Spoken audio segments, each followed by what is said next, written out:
there is so much great action. I love this movie. It's so much great action, car chases, shoot 'em ups, the whole bit.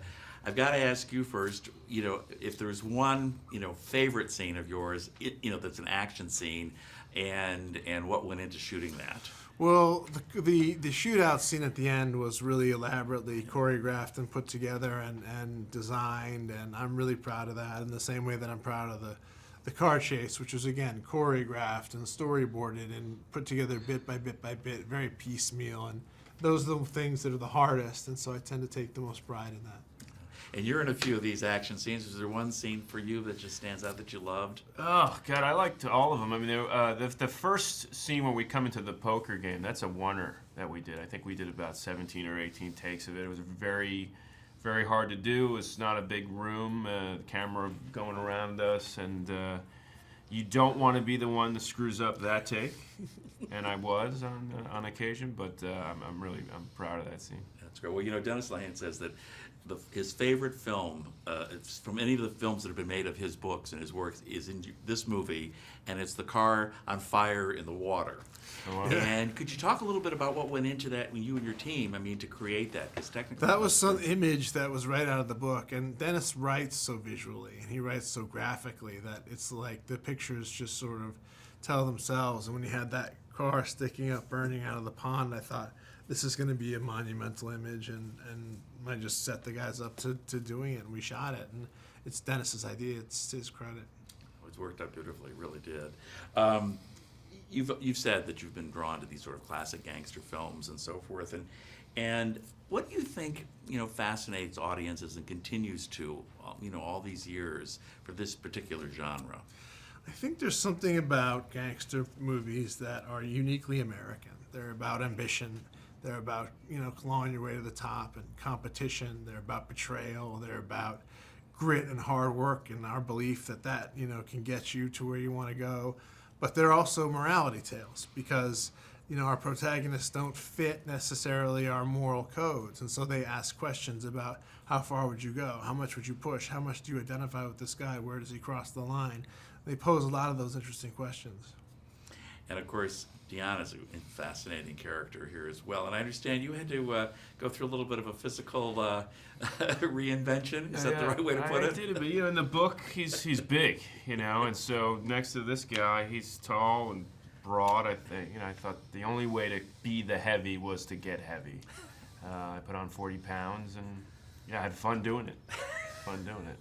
Pain in the ass to let it go, but he gave me a trainer and as a wrap gift, and that was very helpful. Yes, it's a lot more fun to put the weight on than to take it off. Sure exactly. is. No, for sure. You had an incredible cast here, including this wonderful gentleman and yourself. The process of putting together all these pieces must have been wonderful that you got everybody, but that must have been a challenge in itself. It was. I was lucky. I got all my first choice people, and I got first choice crew, and I had an amazing bunch. And I really just was fortunate, And sometimes, if you get the people that you want, you're in great shape and you look great. And if you don't, you don't look as good because they don't reflect as well on you. So I really was lucky. Yeah, you really were. It's a terrific team. Now you've worked with Ben a couple of times now, and pretend he's not here for a moment and talk about him working both as a fellow actor. He's a pain in the ass. It's true. And as a director. He's a pain in the ass. No, he's wonderful. I mean, there's a line out the door to work with this guy. Every actor in Hollywood would want to, and far back to New York theater, everybody would be climbing to work with this guy. He's awesome. He knows his stuff. He's generous, he's kind, and he gives you the freedom to do what you're brought there to do, which is rare, unfortunately, but he does. If you came to his set, you'd see a bunch of people having a great time. Unfortunately, there are a lot of sets where you just want to get the hell out of there, and this is a set where you just want to get back to it. At the end of the day, you were sad it was over. Absolutely.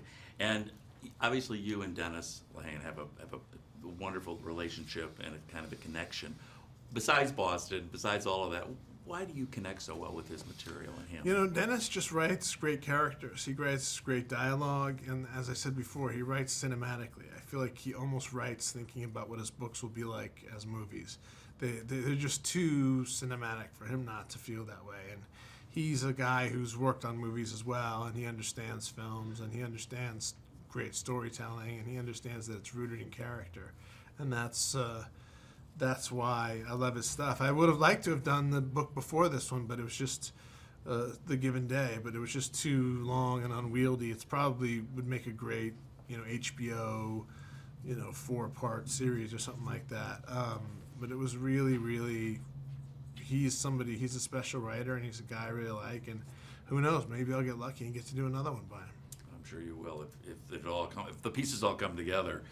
Writing, acting, directing. Here you did it all. Can you separate those things, or when you do it all together? I'm curious, because there must be something about each of those things in your life. Well, that they're you each love. distinct silos: writing, acting, and then directing is where you sort of bring it all together. Acting is its own piece as well.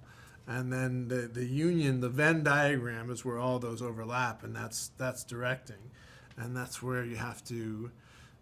It's just about taste, use your taste and decide what you think you want to see in a movie and what you don't, and communicate that to people. And usually, if you tell people you like something, or you tell them you don't like something, they're equally grateful. People just want information. They want to know, like, where are we going? What are we doing? Where's the ship headed? If you say, don't head this way, head that way, they go, okay, I can go that way. People are very welcoming of direction and information, I find. And Chris, the relationship between Deana and Joe in this movie is very interesting. I was intrigued by it, loved watching the way it evolved and went through the whole thing. From your standpoint, talk a little bit about that, because it's really key to telling the story. There was they go far back. They're childhood friends. There's a love and a bond. There's a brotherhood there. And I was telling Ben earlier, I was watching Raging Bull over and over, because the love of those two brothers was so rich, and so deep, and that's something I really wanted to bring to the film, a love of him. Chris, really love this guy Ben, and I wanted to bring that into the film with the characters.